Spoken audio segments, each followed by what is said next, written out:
first, starting with a little 1994, are there any shared traits or specific reasons you picked certain Shadysiders to feel hopeful that they could go on and get out of town versus the ones that have that doom and gloom attitude?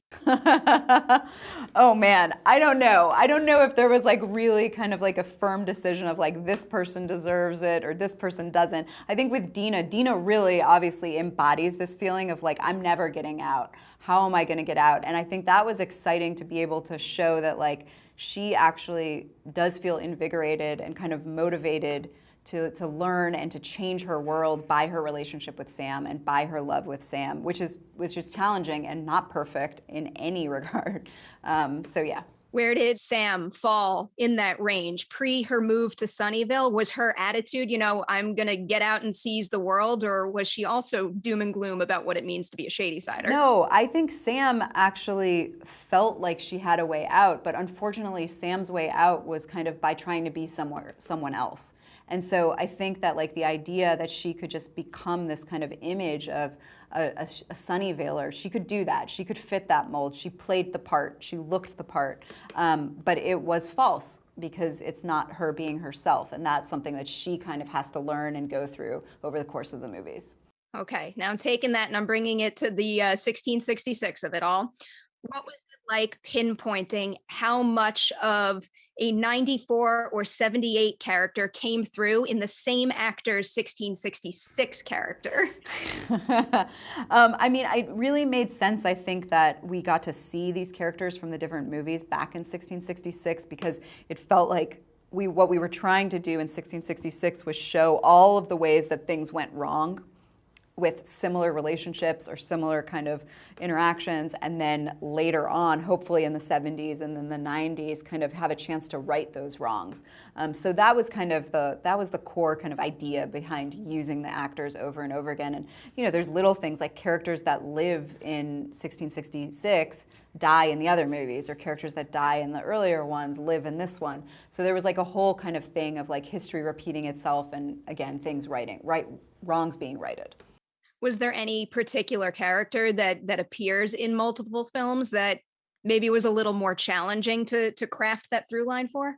Well, I mean, I think that an interesting one is actually Jeremy, who plays Peter in 94, kind of Sam's like douchebag boyfriend, and then he plays Caleb in 1666, because it was easier with the ones that we kind of like, that we feel like we understand and we're rooting for. And then we have these other guys who are just like there, and we're kind of like, why do you exist there? So he was challenging. I really love kind of the dichotomy between Mad Thomas in 1666 and Tommy in 1978. And McCabe, who plays both of those, he shot Mad Thomas first.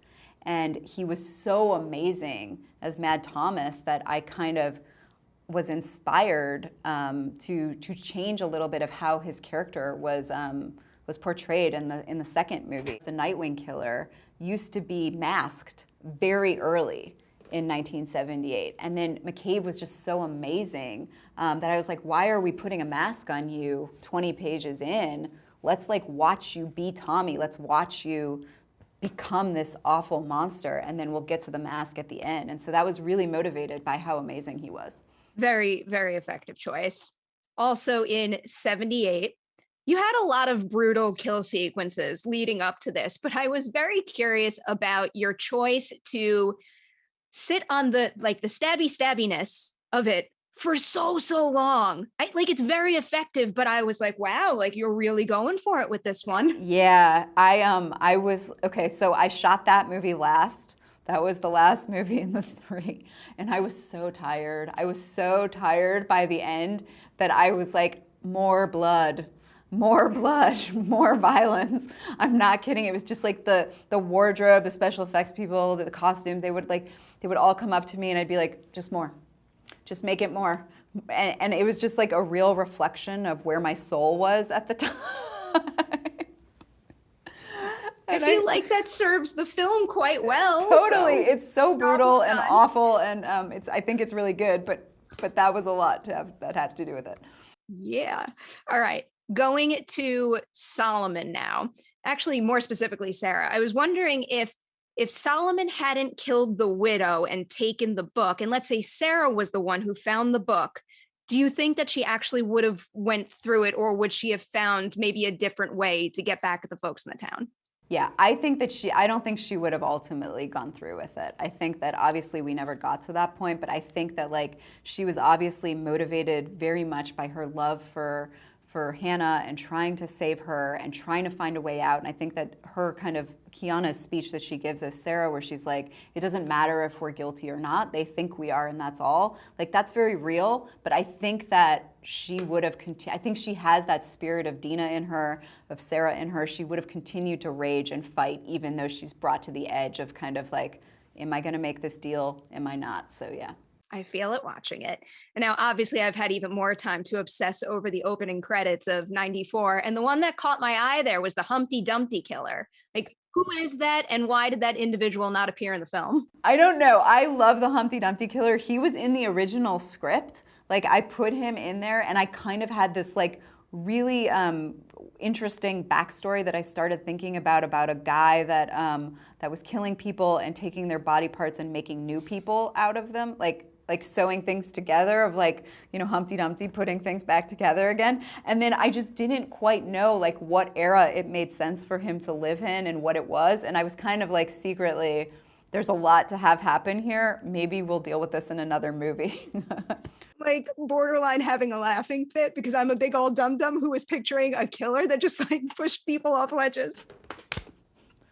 Meanwhile, I'm like, no, he's like chopping people up into bits and sewing them together. I mean, both kind of apply. Yes. All right. Before they kick me out, I got one question about the very, very end. In the end credits, like that fun little scene where we see someone grabbing the book, is that there because you have an idea, or is it kind of just like a fun little thing to wrap the films up with? Oh, no, no, no. We have ideas. We have ideas. That is the right answer. Leigh, yet again, I cannot congratulate you enough. Now I'm not just obsessed with 94, I'm obsessed with the entire trilogy. Great. Perry, it was so good to see you again. I'm so excited.